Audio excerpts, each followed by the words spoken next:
ஓம் ஸ்ரீ கணேசாய நமக.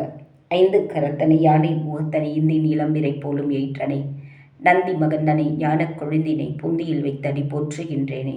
இறைவன் திருவருளை கொண்டு தினமொரு திருமந்திரம் என்ற தலைப்பில் நேற்று திருமந்திரத்தின் 167வது பாடலையும் அதற்குண்டான விளக்க உரையையும் அறிந்தோம். இன்று திருமந்திரத்தின் 168வது பாடலையும் அதற்குண்டான விளக்க உரையையும் பார்ப்போம். திருச்சிற்றம்பலம். செல்வம் நிலையாமை. இது திருமந்திரத்தின் 168வது பாடல். அருளும் அரசனும் ஆணையும் தேரும் பொருளும் பிறர்கொள்ளப் போவதன் முன்னம் தெருளும் உயிரோடு செல்வனை சேரில் மருளும் பிணையவன் மாதவம் அன்றே. இது திருமந்திரத்தின் 168வது பாடலுக்குண்டான விளக்க உரை.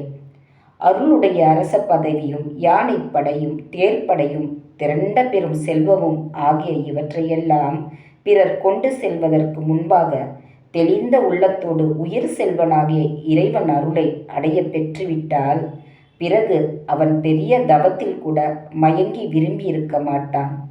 திருச்சிற்றம்பலம். இறைவன் திருவருளை கொண்டு நாளை திருமந்திரத்தின் 169வது பாடலையும் அதற்குண்டான விளக்க உரையையும் பார்ப்போம். திருச்சிற்றம்பலம்.